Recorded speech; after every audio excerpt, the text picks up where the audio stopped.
அமெரிக்க அதிபர் டொனால்டு டிரம்பை வெள்ளை மாளிகையில் சந்தித்து பிரதமர் மோடி பேச்சுவார்த்தை. மோடி அற்புதமான மனிதர் என ட்ரம்ப் புகழாரம். This is a terrific man. We're going to make some wonderful trade deals for India and for the US.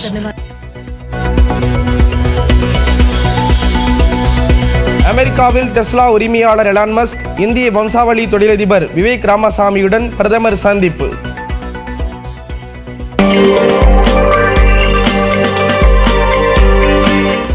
அமெரிக்க தேசிய பாதுகாப்பு ஆலோசகர் மைக்கேல் வால்ஸுடன் மோடி ஆலோசனை. டெல்லியில் உள்ள பாஜக எஜமானர்கள் ஆளுநரை தொடர்ந்து பாதுகாத்து வருவதாக முதலமைச்சர் மு க ஸ்டாலின் விமர்சனம். ஆளுநருக்கு எதிராக மக்களை தவறாக வழிநடத்த முயற்சிப்பது துரதிருஷ்டவசமானது என்று ஆளுநர் மாளிகை பதில். ஈரோடு, திருப்பூர், விழுப்புரம், மதுரை மாவட்டங்களில் புதிய பொறுப்பாளர்களை நியமித்த திமுக. விழுப்புரம் வடக்கு மாவட்ட செயலாளராக முன்னாள் அமைச்சர் செஞ்சி மஸ்தான் நியமனம். நெல்லையில் முன்னாள் அமைச்சர் மைதீன் கான் விடுவிப்பு. மானாமதுரை அருகே தாழ்த்தப்பட்ட சமூகத்தைச் சேர்ந்த இளைஞர் புல்லட் ஓட்டியதால் கையில் வெட்டப்பட்டதாக புகார். பட்டப்பெயர் வைத்து கூறியதாலேயே இளைஞர் தாக்கப்பட்டதாக காவல்துறை விளக்கம். 2 பெண் காவலர்களுக்கு பாலியல் தொல்லை தந்ததாக சென்னை வடக்கு போக்குவரத்து காவல் இணை ஆணையர் மகேஷ்குமார் சஸ்பெண்ட். பாலியல் புகார் கொடுத்த பெண் காவலரும் கணவரும் தம்பதி போல் வாழ்ந்ததாக அதிகாரியின் மனைவி பரபரப்பு பேட்டி. மெட்ரோ திட்டங்கள் தொடர்பாக மாநிலங்களவையில் நிதியமைச்சர் நிர்மலா சீதாராமன் மற்றும் திமுக எம்பிக்களிடையே கடும் வாக்குவாதம். எப்போதும் பிரதமரை மட்டும் தமிழ்நாடு எம்பிக்கள் குறை கூறுவதாக நிர்மலா சீதாராமன் கூறியதால் எதிர்ப்பு.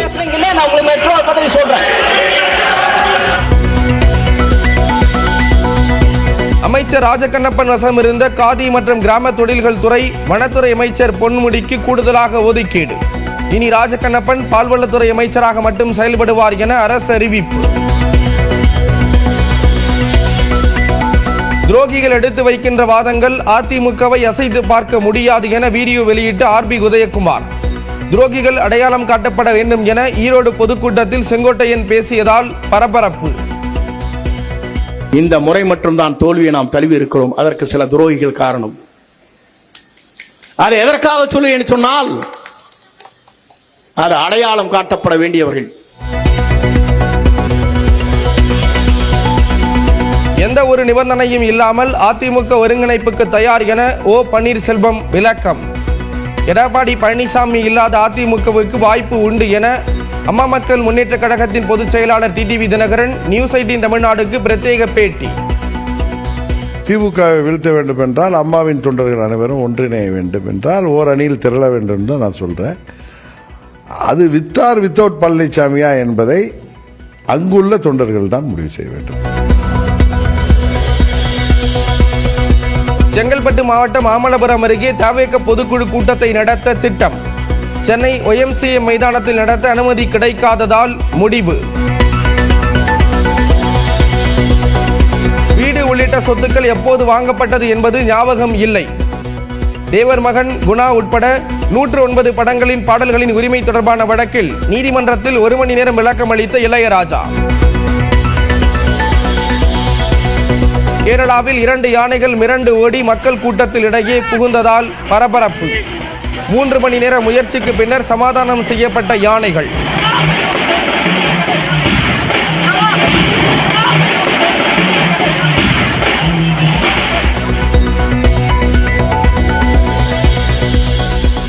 அறுபது ஆண்டுகால பழைய வருமான வரி மசோதாவுக்கு முடிவு.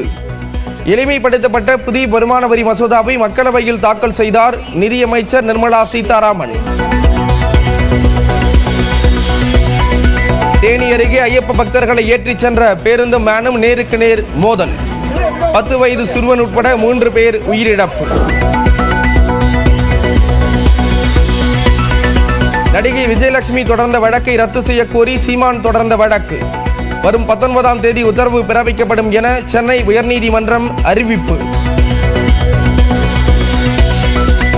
சென்னை அடையாறு மேம்பாலம் அருகே நிறைவுற்ற மெட்ரோ சுரங்க பணிகளை ஆய்வு செய்த முதல்வர் மு க ஸ்டாலின்.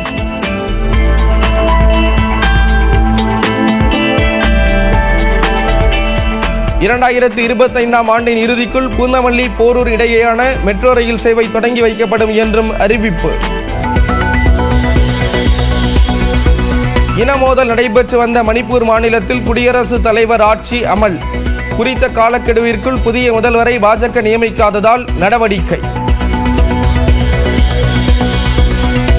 சாம்பியன்ஸ் கோப்பை கிரிக்கெட் தொடருக்கு மனைவி மற்றும் குடும்பத்தினரை வீரர்கள் அழைத்துச் செல்ல அனுமதி இல்லை என BCCI திட்டம். 1 மாதத்திற்கும் குறைவாகவே தொடர் நடப்பதால் விதிகளின்படி அனுமதி மறுப்பு என விளக்கம்.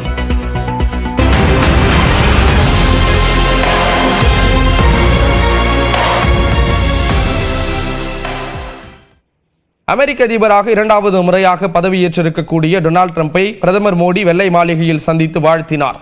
பிரதமர் மோடி அற்புதமான தலைவர் என்று ட்ரம்ப் புகழாரம் சூட்டியிருக்கிறார். 2 நாட்கள் சுற்றுப்பயணமாக அமெரிக்கா சென்றுள்ள பிரதமர் மோடி அந்நாட்டு அதிபர் ட்ரம்பை இந்திய நேரப்படி இன்று அதிகாலை 3:30 மணியளவில் சந்தித்து பேசினார். அப்போது பிரதமர் மோடியை அதிபர் ட்ரம்ப் ஆற தழுவி வரவேற்றார். அதிபராக 2வது முறையாக பதவியேற்றதற்காக ட்ரம்பிற்கு பிரதமர் மோடி வாழ்த்து தெரிவித்தார். பிரதமர் மோடியை நீண்ட நாட்கள் பிரிந்திருந்ததாக ட்ரம்ப் தெரிவித்தார்.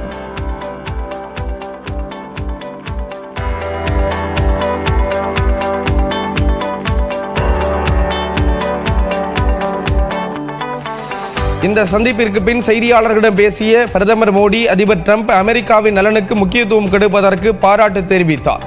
அதிபர் ட்ரம்பை போலவே இந்தியாவின் நலன்களை உயர்வாக வைத்து பணியாற்றுவது தனக்கு கிடைத்த பாக்கியம் என்றும் அவர் கூறினார்.